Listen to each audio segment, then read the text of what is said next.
Archie 331. There's a page I missed because it wasn't on comics.org where Hilda sees a talking car in the 80s for some reason and isn't impressed because witches can make their brooms talk. But they'd only want to if they were really lonely. This was released September 1984. Archie 467. It turns out Sabrina does stuff in the prequel to that story about uniforms too. Archie can't wear some of his clothes because they're stained or torn, so he gets late for school and wishes he had a uniform instead, and his father's against it because he'd mess up the expensive clothes. He wears a suit to school to prove him wrong because somehow he never accepts that he'll always be a klutz and should plan what he does accordingly. It's explained before this that Sabrina's visiting Riverdale not because she lives there, but because she's visiting Ambrose, who could warp to her at any time. So really it's just her excuse for getting to visit her friends here. After Sabrina's thankful there aren't school uniforms because witches got tired of having to wear uniforms of their own, Archie walks into paint cans and Sabrina zaps up a paint remover for him. Then at chemistry class, when he gets the suit stained again, she says she'll run through the laundry room. And I like that she literally did it so that she wouldn't technically be lying to him there, before using magic to fix it. And then to add some variety from doing good deeds, she also uses magic to spray Reggie with a school fire hose. I'm relieved that Archie still admits his dad is right.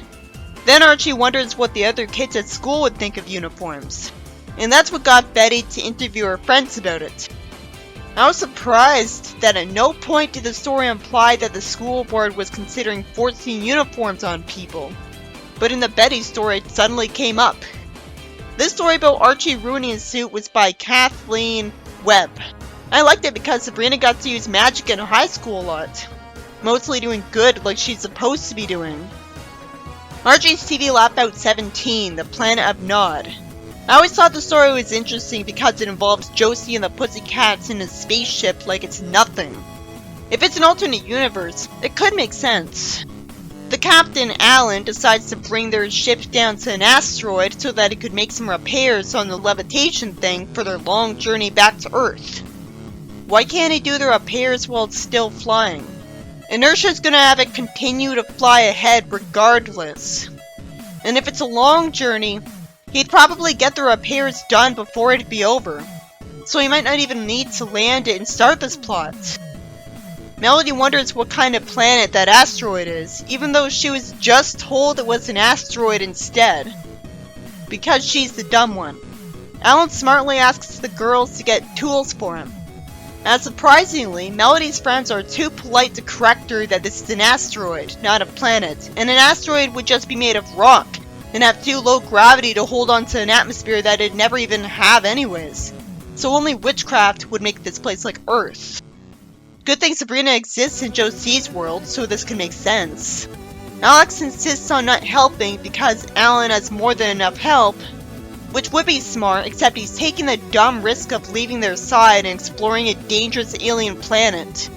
Even Melody thinks they shouldn't do this, so why does she follow him anyways? Alex is like a male Veronica, refusing to do menial labor just because he's rich. This is why I could never care about the Josie stories and give them a chance. I'm not impressed when all of the main characters either have no personality or just Archie characters with different looks. At least that's how it seems on a surface level. So the lazy nut Reggie finds the village, and Melody shows appreciation for how it looks, which is sweet. They can't find anyone outside, and just because the dog is sleeping and the village is empty, Melody jumps to the conclusion that everyone in the village is sleeping, when it being an abandoned town is more likely. Alex decides to ring a bell, getting the aliens that conveniently look like humans to walk towards them in their sleeping clothes. Or maybe that's how they always dress. They're cranky because they're woken up from a sleep, and somehow even the king walks up to him with apparently no bodyguards in sight to protect him. Unless those two beside him are bodyguards. By coincidence, this alien place is called the Land of Nod just because everyone sleeps during the day here. Maybe because the daylight always hurts their eyes since they're aliens. You'd think these aliens Melody never heard of before wouldn't speak English. It could make sense if everyone here has universal alien translators in their heads like Sonic and Archie. In which case, this place is only called Nod by coincidence while he's actually not speaking English. He says no one but him can ring that bell, and says he wants to summon the Sandman to get the village back to normal. Melody apologizes and says they'll be on their way now, smartly trying to get them less mad at them. The king says no because he doesn't want noisy intruders walking around the land while they're all sleeping. The Sandman shows up, disappointingly not made of sand, and is told to sprinkle some sand on Alex. He doubts that sand would put people to sleep, even though he's on an alien planet, and go figure the sand in his eyes puts him to sleep. Despite the king ordering the Sandman to throw sand at Melody next, she somehow has time to protest and steal his bag, and she throws the sand at the people around her. The Sandman says that Melody outwitted them. It's interesting that in this story, Melody's not insanely stupid, and it said the writer wanted her to be smart for once. But it would make more sense if it was Alex. She splashes him with water, and somehow that undoes the effect of magical sand that forces sleep. I guess the sand has water as a cure, specifically in case the bell gets destroyed. Somehow, Alex still doesn't know that the sand put him to sleep. And he's still tired and has to be dragged away, so the water barely cured him. So much for an emergency extra antidote. The story ends with him napping and Alan saying they should all nap on the journey to Earth. This story by Dick Malmgren was about Josie and the Pussycats landing the spaceship they have for no reason on an asteroid for repairs, when I don't see why they couldn't have it repaired while it's heading for Earth. And that forces a plot where Alex recklessly explores the place, which has humans and grass on it and normal gravity because witchcraft. It has to be witchcraft, or else there's no way these villagers could get put to sleep with sand by a guy with a long beard like a wizard. What's interesting about the story, aside from it being sci-fi, is that Melody gets some smart moments and is almost never portrayed as stupid. She even gets to throw sleeping sand at people when they're about to be forced to pass out. But you'd think sand would have been thrown at her before she'd get the chance. So there's multiple reasons the whole plot shouldn't have happened, but at least it was interesting enough to be worth all of that. Despite the fact that the plot is too basic, with the whole village having just one gimmick to it, and the aliens not looking interesting. And Alex is the only main character with a personality. It really helps that the plot didn't overstay its welcome then. Josie 43. I'm gonna look at this because this is the first Josie story where Alex's sister uses magic, according to comics.org. Won't Alan hear Josie compliment him and not just keep walking away? Melody complains that they might as well give up on trying to ask him out because Alexandra is driving towards them to do it. It's nice that sometimes Melody's smart. It doesn't have to be all the time either, because the way she usually is, she's the most entertaining character in the comic. After Alan says he'd rather keep jogging to keep the legs in shape, Melody says Alexandra should join him. I like that Josie looks amused by that. Based on the look on Melody's face, I guess she wasn't trying to insult her, just be helpful.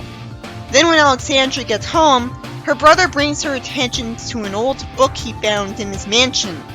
For no reason, he pushes the cat, telling him to leave. Thankfully, Alexandra has standards and tells him off for that.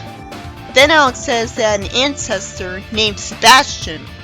That really is a strange coincidence. Alexandra jokingly wonders if there was a ghostly influence exerted on her when she named her cat. Alex reveals that according to this book, the old Sebastian was friends with witches. Alex gets interested when she says that's like accusing the cat of magic. They decide to head for the room where all of the family portraits are hung to look for the old Sebastian, and they see Sebastian with a cat that looks just like hers. Alex reads the inscription on a part of the portrait saying that someone with a streak of white hair in her black hair should pet a black cat. If that was the same cat as hers, it'd have become famous for being so old, so that can't be it. Logically, she'd have to dye her hair to get that streak of white. Alex says that message means his sister's a witch. She naturally asks, then how come I couldn't get Al and Em in the car with me? Not to mention, isn't it obvious that if she's a witch, he'd be a warlock? They have the same hair color and similar names. so I assume they aren't half-siblings or step-siblings. Alex is naturally desperate to believe that his sister could use magic. He tells her to use the silly magic words and cast a spell. I like how she looks when she says she'd feel silly. She actually looks sympathetic and relatable here. She continues with that by joking around and saying the spell anyways. Nothing happens. She picks up the cat and says the spell again, causing her brother to have his hand in a pie and send it at his face by accident. And he tells her to stick around because of it. She sure is lucky that she decided to say that spell a second time. She was lucky she even decided to pick up the cat at all when most people would leave their cat where it is. It would have been more natural writing if she had been holding the cat since her brother told it to get lost, so she would have said the spell for the first time while holding it. So Alex comes up with the wild idea that rather than the cat being magical, he's the reincarnation of their witchy old uncle Sebastian. It's pretty convoluted compared to simply being a witch. Especially since in all my experience with Sabrina, I've never read a story saying that witches could reincarnate into mere cats for some reason. Or that a mortal confidant of a witch could reincarnate into a magical cat. And long after their death too. But I can accept that they thought they had to make it like that to explain no one else in her family being able to use magic. And maybe this makes sense because this was a specific spell done for this one case. So that Sebastian's descendant could get to enjoy some magic too. But you'd think she was the reincarnation of Sebastian because she has a white streak in her hair too. And I don't know if white hair dye was readily available back in Sebastian's day.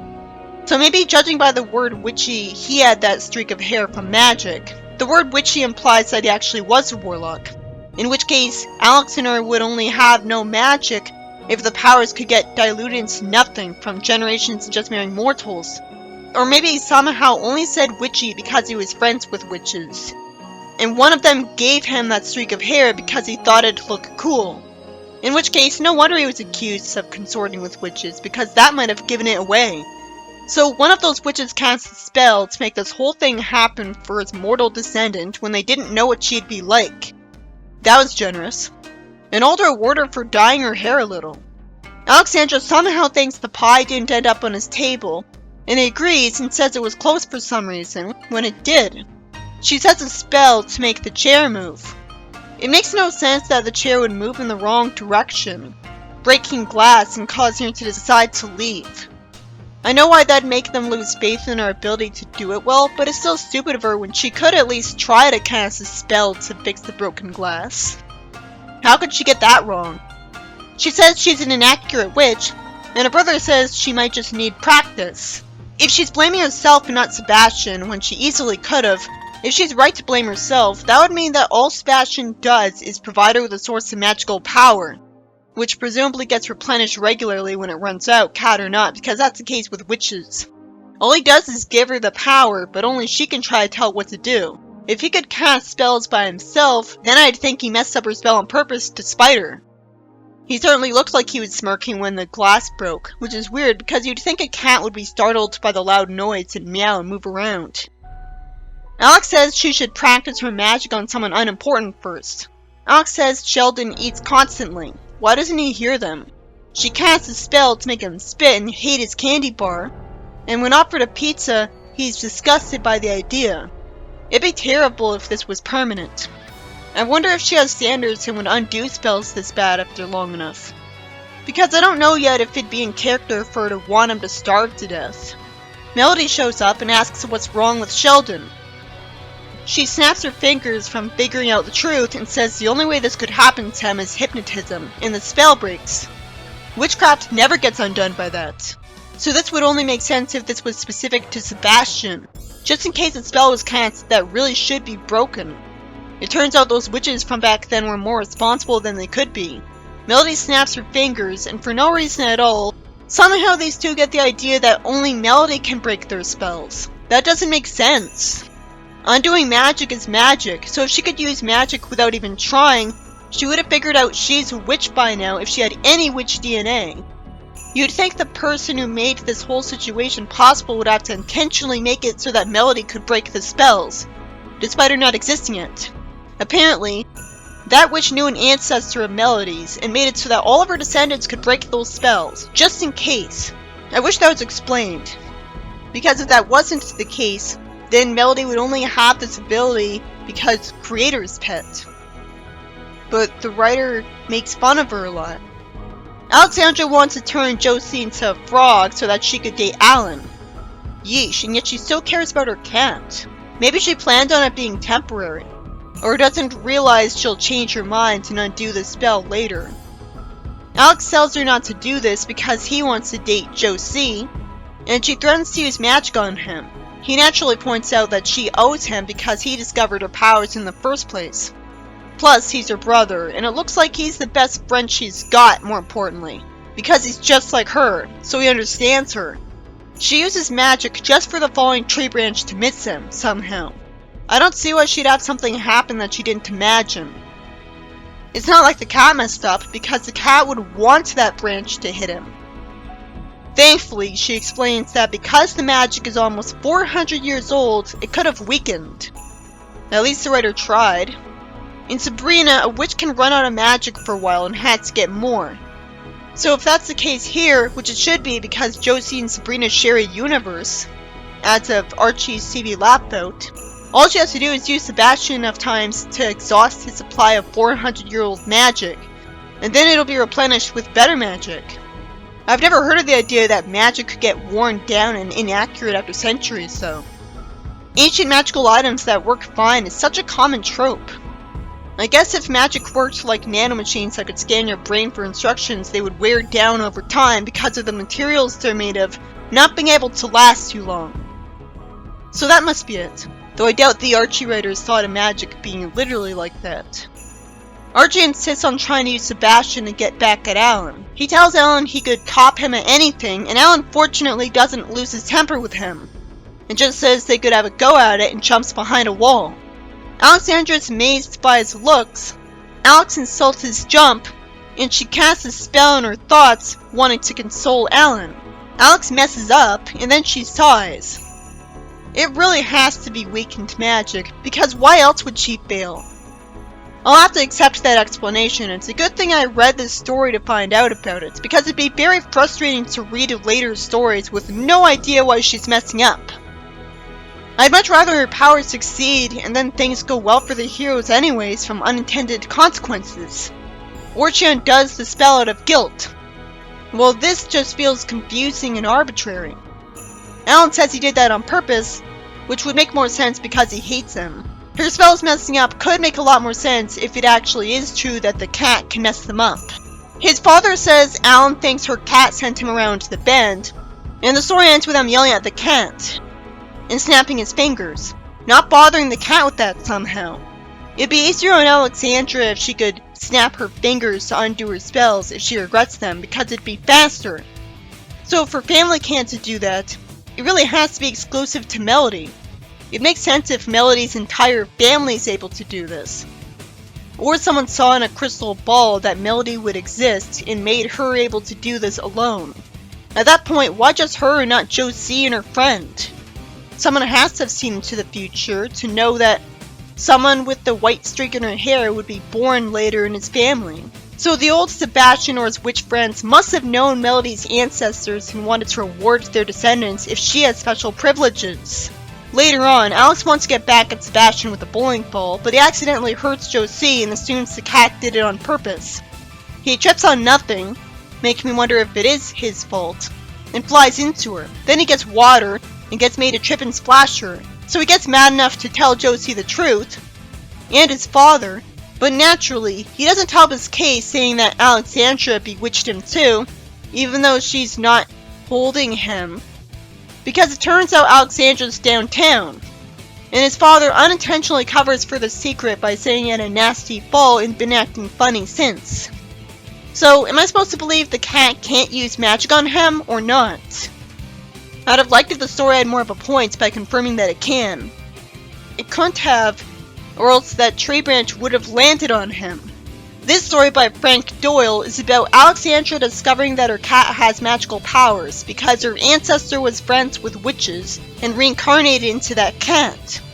So Alex makes her practice magic to try to get better by abusing it on innocent targets, making someone not want to eat, and trying to get Alex to jump high to embarrass Alan. And what makes it not so bad is that either it gets undone by Melody, or she's incompetent at it. I wish it was explained that he reincarnated that way because of a spell of one of his witch friends. We should have seen that spell be cast in the past instead of having to just assume that. Because it's confusing otherwise, since in none of Sabrina's is stated that every mortal who's knowingly friends with a witch gets reincarnated this way. And yet this is treated so casually that that's implied. I'm glad Alexandra explains that the magic got weaker after 400 years, even if that's confusing, because that helps explain her impossible incompetence. It could make sense anyways if Alex is right that the cat can choose to mess up the spell if he feels like it. But I don't think that's the case. The most confusing thing is that it's not explained why Melody alone can break the spells without being a witch. Because if she was, she'd have already discovered her magic by accident and be doing more than this with it. I hope it's explained later that Alexandra would end up feeling guilty if she let an overly nasty spell last too long.